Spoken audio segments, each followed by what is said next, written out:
Welcome to the Author to Authority podcast and happy 2024. Wow, I can't believe that we are at the beginning of a new year. For the first 10 episodes in 2024, we are going to take a look back at the top 10 episodes of 2023. These were high value, high impact episodes that I really felt needed to be replayed and reshared. So sit back and enjoy this top 10 episode. You are an entrepreneur, a professional, a speaker, or a coach. And although you've come a long way, it's time for you to take it to the next level. We've got you. This is the Author to Authority podcast. We'll help you use authority and influencer marketing to build your business stronger and faster by publishing a book. You'll hear from guests that are thought leaders in sales, marketing, networking, communication, social media, promotion, and business leadership. Let's do it. This is the Author to Authority podcast. And now your host, the extraordinary word ninja, Kim Thompson-Pinder. Welcome to the Author to Authority podcast. And today we are having a very interesting conversation about launching your book. And I know I'm already going to enjoy this conversation because I'm talking to someone in the industry. So we can dive deep into this topic today. So I want to welcome Alex Nazzaro. She's the founder of Axel Author Services, an agency providing authors with turnkey support in editing, book design, and book marketing. She's worked with over 100 authors in the United States, Canada, Europe, and Australia, and has experience in all genres, including nonfiction, memoir, fiction, children's books, coloring books, and journals. A graduate from Concordia University in creative writing, Alexa is also a member of the Independent Book Publishers Association, the Alliance of Independent Authors, and the Writers Union of Canada. That is a very impressive list, and welcome to the show, Alexa. Thanks so much for having me, Kim. So just before we get into the really good stuff, this is your first time on the show, so I would love for you to take a few minutes and just introduce yourself, share a bit of your story. You know, how did you turn to writing and now, in some ways, publishing? Well, so I always tell people when I meet them, or at least authors, that I'm a writer first and foremost. It's always been my passion. It's always been my love. I studied it in university. So, you spend 3 years workshopping different manuscripts. I mean, you only do that if you really genuinely enjoy writing, which is me. I absolutely love writing. I love reading. What I did a few years ago was I decided to launch a business communications firm as a freelance copywriter, basically. And it was fine. It was good business, but obviously there was that creative side that was missing until the day that one of my clients who had hired me to do website copy said, by the way, I've got this ebook. I'd like to set it up somewhere. Can you help me with that? And then just kind of like a light bulb went on and said, maybe there are other people who need this as well. So I sort of started just attracting more and more authors who, for one reason or another, had decided not to go the traditional publishing route, or they had tried and they weren't getting through those gates, but not through the gatekeepers. And I just really, really enjoyed the creative process because it's a lot of these manuscripts, whether it's nonfiction or fiction, they're deeply personal for the author. And so yes, when you're allowed in, so to speak, it can be a really nice, creative, trusting collaboration. So I just enjoy those experiences. Wow. Most people don't realize, but I fell into publishing. You fell in. Yeah. Now, if you've been listening to the podcast long enough, you know that I was told at the age of 7 that I shouldn't write. Carried those words for 30 years, then about 12 years ago now, or 13, I don't know, I lose track of time. I started writing books. 2015, my son's getting married, and we have 2 cars we're driving by faith. I don't know if you've ever driven a car by faith before, but that's where the car is no longer repairable, or at least it's not worth repairing anymore, but it's in such bad shape and you don't have the money to replace it, that you get in the car and you pray that you make it to where you're going to go. You do your thing, you get back in the car and you pray you make it back home again. Okay. A lot of praying. And I was on a freelance site because while I am very crafty, I'm great at writing. Do never ask me to draw anything, and don't ask me for my opinion on color because it's just not good. Mm-hmm. And just the little God thought, you should check out writing jobs. Yeah. And within a year, I was bringing in enough business that I decided I wanted to become a publisher. I was hooked. And because I had done everything on my books myself, like I took the long route. I had no money for courses. I figured out everything myself. I Googled stuff. You know, if there was a $7 Udemy course or a $10 Udemy course that answered one single little stupid question, you took it. Yeah. So, you know, within a year, I was able to actually start a publishing company because I knew how to do everything to create books. And, you know, slowly started bringing on other people. And now, you know, we're sort of a full scale publishing company, not marketing, but producing the books. Sure. And yeah, I fell into it. It was never my goal in life to become a publisher, but I'm so glad that it happened. Yeah, no, it's just so much fun to be part of that side of media. I just love books, and they're definitely not losing their relevance at all. There are more and more books being published. So this is just a reality, and that's something that every author has to deal with, but it's a lot of fun. I love what I do, and I love the authors that we work with, and every author is really different. And so each partnership is really unique in that way. So it's fun. I mean, there are some authors we work with them for 3-4 months. Other authors we're with them for a couple of years or more. It all depends on their needs. And so we customize, but each one is really special. Most definitely agree. And I don't know about you. I mean, I predominantly work in nonfiction books and books of thought leaders. So I have felt like I have gotten a university education just by working with these clients because they share all of their knowledge with me.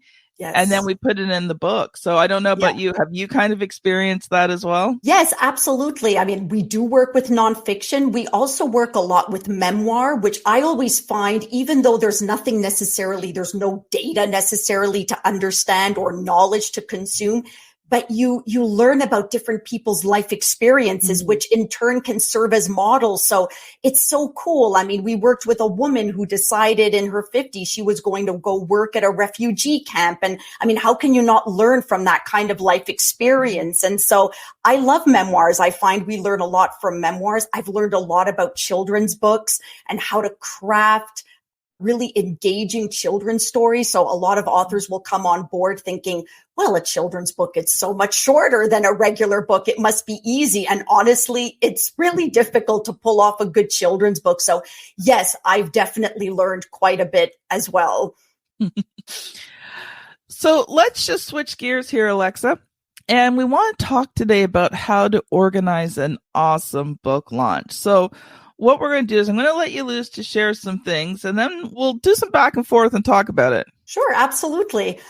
So the first thing I always like to preface when I tell authors about launching a book is that launching a book is important, but it's not the only thing that's going to predict your success as an author. If you're self-published, if you're holding control over everything, you're not with a traditional publisher where they give your book that window of like 3 months, 90 days. And if nothing's happening, well, we're going to move on to the next one.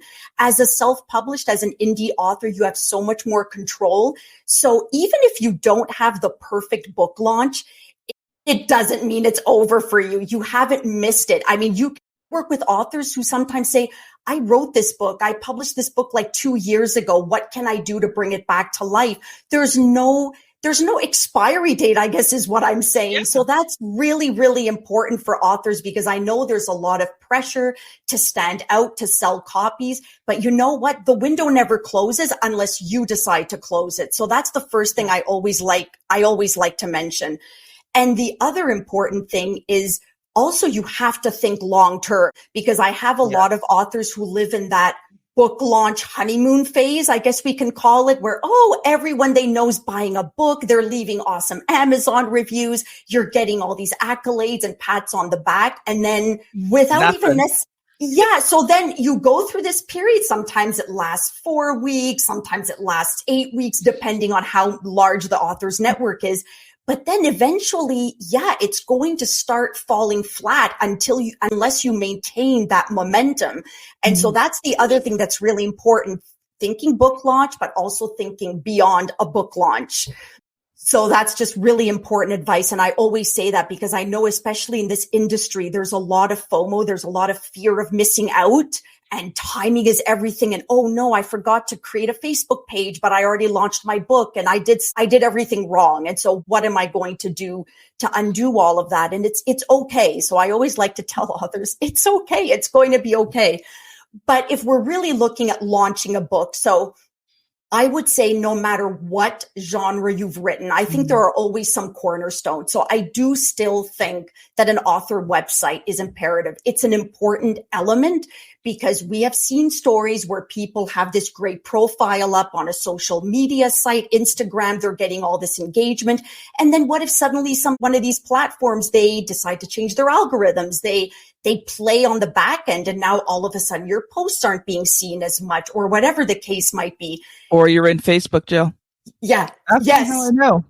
Oh yeah, that's isn't that fun? So exactly. And so your website is always yours. Nobody can change the rules of your website. So it's really important to have an author website. I would also say it's important, at least at the beginning, to have some social media presence.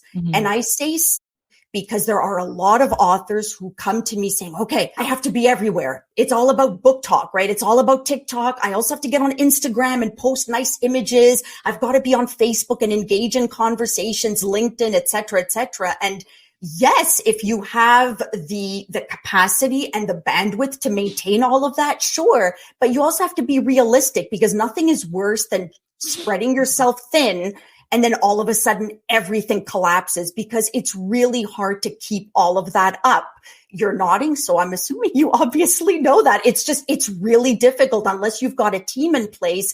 It's going to be really hard to maintain that. So I always tell authors, pick the platform that makes the most sense for you as well as your book and maintain that. You're going to find yourself so much further ahead than trying to be everywhere and really not being anywhere. So those are really No, I was just going to say, when you look at each social media, if you want to get that social media working for you, you have to hit sort of certain levels. Yes. Right. Yes. And they have to see a lot of consistency. And it doesn't matter which platform you're on. If you're not consistent, they don't reward you. No. Now you have to be consistent in different ways on each platform, but it's the consistency that gets you rewarded. So you're better off to take 6 months to a year, focus in on one platform, get it big, get it good, get it strong, have a good following on there. Absolutely. And then open up something else as opposed to trying to be everywhere to everyone and do nothing for nobody. I totally agree. Exactly. And so those are to me 2 cornerstones that are important.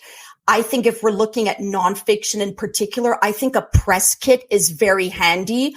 I think, and the media nowadays is not just the traditional, newspapers and magazines. We've got bloggers, we've got podcasters. So these people, if you feel that your book has a topic that is of relevance to the media, that media would find interesting, a press kit is really, really handy. It doesn't have to be super fancy. You do want it to be professionally designed, highlighting the topics of your book, highlighting your talking points. What are your areas of expertise? Some professional photos. So do invest a bit of money so that you have some nice author photos, not just, the one that, I don't know, was taken of you at a wedding and then everyone else around you is cropped out. I've seen those more often than I care to admit. So invest a little bit of money and get some good author photos and think about a media kit. Yeah. And it doesn't have to be like super duper expensive. It really doesn't. Find a local photographer, okay? Or call your local college. Yes, find a and get a photography student who wants experience, who might even do it for you for free. Absolutely. Yes. Just for the experience and for their portfolio. Absolutely. Absolutely. Yeah. And the other thing I would recommend just very quickly with photos is have a couple of wardrobe changes so that you're not wearing the same outfit everywhere. So it seems like a silly piece of advice, but it's really worth it. Just have a couple of wardrobe changes. So if you're a nonfiction author, I really, really think a media kit is important. Now, leading up to the whole publication, this is where you want to start sharing the progress of your work with your people. So if you've got a decent mailing list, or you know what, it doesn't even matter about decent. If you've got a mailing list, especially a mailing list of subscribers that would find your book interesting, start sharing, start mentioning your book, and not just 4 weeks before it comes out. I'm talking 6 months before it comes out. Yeah. And you'd be surprised at how many people just love being a part of someone else's creative process. It's something that I'm always reminded of. And even my authors have to sometimes be reminded. I know you don't consider yourself a big deal, but people like to know, where do you write? Where do you get your inspiration? How far along are you? So these are all things that your subscribers would find interesting. So keep them up to date on your progress of your manuscript. Do a cover reveal. Cover reveals are really nice as well. You can already reveal the cover. The book isn't published yet, but you can get people interested. So that is definitely something. I would also share snippets of the book. Yep. So think about that. If there are some things that you can extract from your manuscript that could really pique someone's curiosity while also speaking to the greater themes of your book, include that, share those. I think those are really important leading up. And if you don't have a mailing list, if you're just starting out, share with your personal network and get those people talking about your book. So even if you don't, oh no, I don't really have a mailing list yet, that's okay. It doesn't mean you don't have anyone to whom you can talk about the book. Talk to the people around you and let them know. I also recommend leading up, get some good endorsements. That's a really, really vital thing, especially for nonfiction. So if you've written a book on real estate investing and you have contacts, you have decent relationships with some influential thought leaders, even if they're not like super TED Talk speakers, that's okay. Get them to read the book. And even more importantly, get them to share the fact that they've really liked their books, liked your book. Sorry. So gathering those testimonials and endorsements are really good. In terms of book reviews, those are always, if you're a fiction author, I think some book reviews make sense. For instance, if you're writing children's books, definitely the fact of the matter is librarians, teachers, bookstores, they really value reviews for children's books. So that is something you want to think of. But I would say definitely for nonfiction, endorsements, testimonials from thought leaders are definitely, they're just going to be more valuable, and include them in the book, include them on the back cover. If you've got a real superstar, take that excerpt and put it on the front cover, but leverage those, definitely leverage those. I would also consider, if you have a good mailing list, set up your ebook for pre-order. If you're using Kindle Direct Publishing, set up your ebook for pre-order. Get some orders coming in. If you think that you've got a decent number of people who would be interested, it sure doesn't hurt to try. So that again, all builds up that anticipation of actually your book launch. So those are some of the big things. I would also recommend getting a street team, getting a team of people.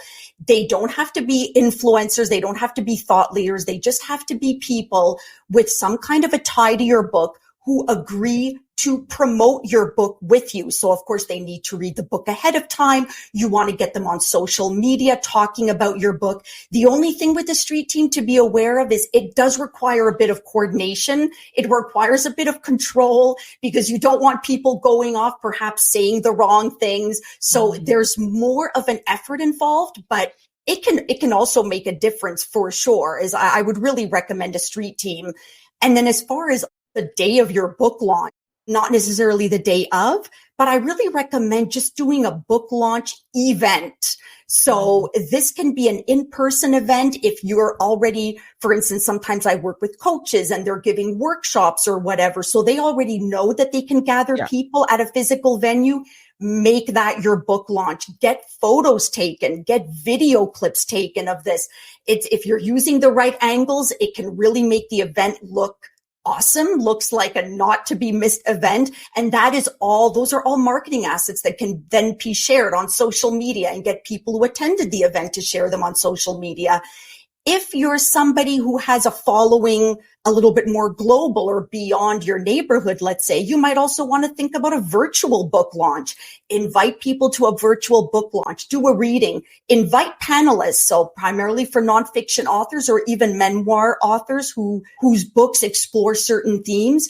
Get some people on a panel during your book launch so they can offer some valuable information. So people who attend don't feel like they're just attending to have a book promoted. It's all about the value of the information you give. So definitely do that. And I would also recommend building relationships with local booksellers ahead of publication.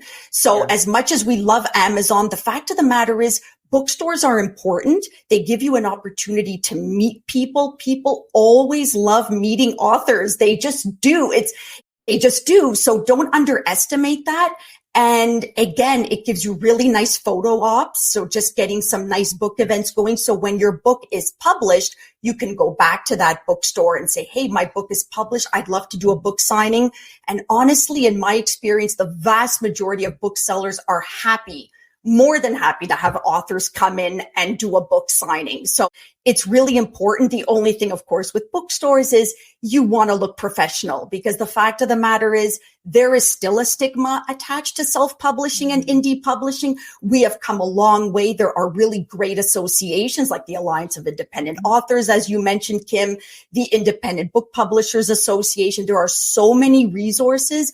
But at the end of the day, booksellers, librarians, they can still be a bit snobby. They can still assume, and frankly, rightfully so, because I still get authors coming to me. They've published their book elsewhere. They'll show me their cover and I'll say, well, maybe we need to up the quality of that cover. I mean, it honestly, as a side note, it blows my mind to what degree books can still look pretty bad when they're independently published. So just if you're going to start pitching to bookstores, librarians, and even the media, make sure all your packaging looks good. All of your marketing assets are top notch. You know, you're so correct there. Like, you know, people say they don't judge a book by its cover, but people won't read your book. They won't even open your book to look at the table of contents unless they like the cover. Oh, absolutely. Always. And especially nowadays, because as an indie author, you're not going to be immediately stocked in all the Barnes and Nobles and all the Indigos in Canada. I mean, you just won't, which is a whole learning curve that I find a lot of authors go through. They just kind of assume bookstores are waiting to stock their book nationwide. It's so important, because all people have now is that little thumbnail on Amazon or maybe a slight image on your website or social media. And that is going to be the basis for their decision. So you really need to be professional. I mean, this almost goes without saying, but sometimes I find myself having to repeat that. Don't invest in book launches and book marketing activities if you don't have a quality product. Yeah, exactly. I wanted to go back to a couple of the things you talked about. When you talked about promoting your book way back when, even 6 months before, one of the things I found effective, now I didn't really have an email list, but I had a half decent social media following and network. And one of the things I did, which really generated a lot of interest, was I actually let them vote on some things. Oh, yes, absolutely. The polls are great. You know, I had 3 or 4 different covers. You know, I had a few different versions of the subtitle. So I let them vote on all of this stuff. First of all, because it was great market research. Yes, I agree. And ultimately, at the end, I was able to create a cover and a subtitle and all that. Even the author to authority, I played around with, I spent a year playing around with a whole bunch of different stuff, just putting out ideas out there, letting people comment on it and vote on things. And so, you know, when you go to launch your book, if people have invested in the book absolutely by voting on different things, yes, then, you know, then they want to buy the book because they're like, hey, Like I Yeah. helped design the cover, Yes. right? Very, very good point. Really, really good point. And again, it just sort of speaks to the whole relationship that you are ultimately trying to build with potential readers for your book. And that's really what it's all about. The big challenge, of course, for some authors is, I'm not ready yet to talk about my book. And that's really a mental hurdle, which is completely understandable as a writer myself. You know, if your manuscript is still in progress, why do you want to start talking about it? But you have to make yourself vulnerable to a certain degree because you need that time. Again, as I said at the beginning of this episode, I mean, it's not, the door doesn't close, but if you want to leverage a good book launch, you need time. So don't start talking about your book 4 weeks ahead of time. Yeah. Well, you know, the other thing, and this is something I've got to tell my clients, like you cannot be so emotionally connected to your book. Because it's almost like your baby, like it's like your child, right? Like totally. and someone says something bad about your kid, like hello, right? Yes.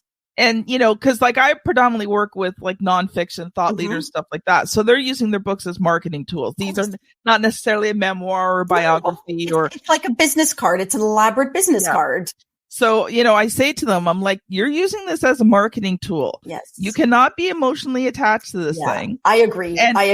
And if everyone's telling you they want this, right, then listen. Yes. I don't care whether you don't. Okay. You've got to be able to own it. Okay. So if you absolutely hate it, that's a different story. Yes, of course. But, you know, if it comes down to two choices and you're really leaning towards one, but the other one is good too, and your audience is telling you they want number two. Yes. I agree. The other thing, actually, sort of an extension of that is, you know, when you launch your book, you're going to get people making comments about your book, even leading up to book launch. Oh, you know, I read the book, you know, chapter 4. Everyone will always have an opinion. So at some point, hopefully by the time your book has already been designed and laid out, you have to let go. Yes. People will always have their opinions, but don't let that deter you from launching with confidence, unless of course there's some horrible inconsistency or like really bad mistakes, which hopefully wouldn't happen if you've done all the right publishing steps, right, Kim? So your book will not be those problems, but you are always going to find someone saying, oh, you know, in this chapter, I thought you would talk more about this. Well, you didn't, and that's okay. You can talk about that in your next book.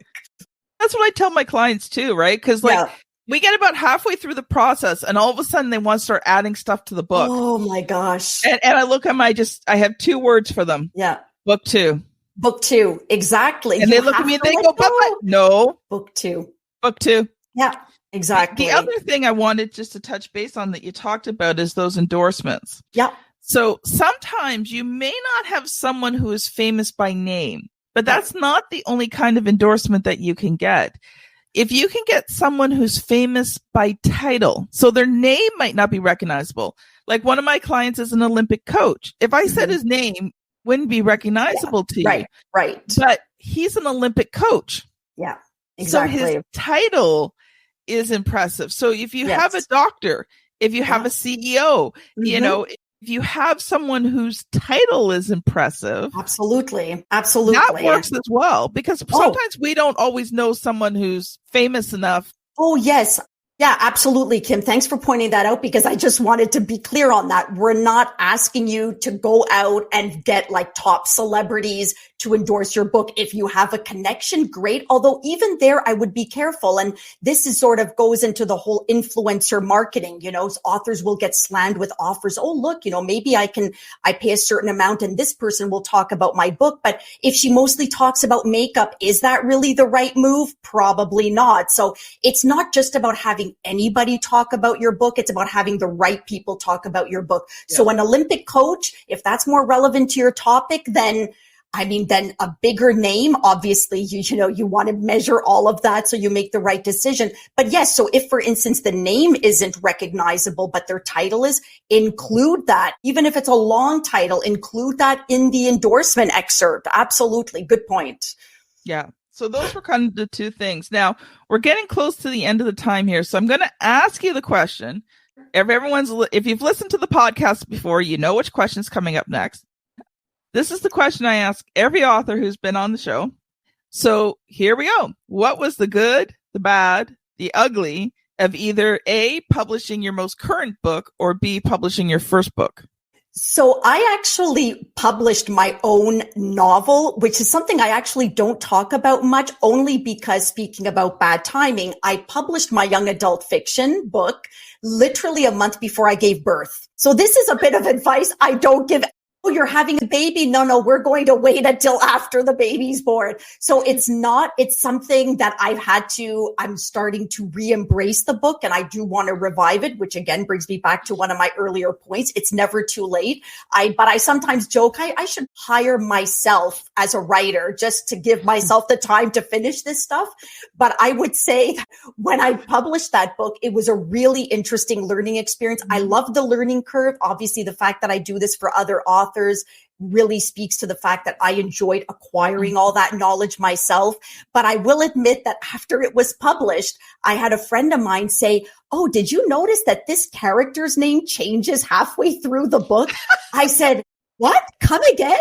They said, yeah, you didn't notice that Claudia becomes Kim? I said, oh my gosh. So needless to say, there was major panic, a weekend of major find, replace, all that other stuff. And that was really kind of ugly. I felt mortified, but you know what? A lot of other people never even noticed. Like she did, but there was no way I was going to let that slide. A little typo I can let slide, but a character name change? No, definitely not. So that was the ugly, the bad and the ugly all wrapped into one. Well, you can just blame the pregnancy brain. There you go. Oh, that's a good reason. I'll go with that. The hormones just made you change the name unintentionally. Who wouldn't want to do that? And I mean, Kim's a great name. So they're all good names. They were all good names, but I just couldn't. I said, no. Just please tell me you're joking. No. Look, as of chapter whatever, it changes. Oh my gosh. Yeah, there you go. See, there are always things, but you can recover. If you're an indie author, you can recover from everything. Yes. And I think that's the main point of this is that, as an indie author, you have unlimited chances.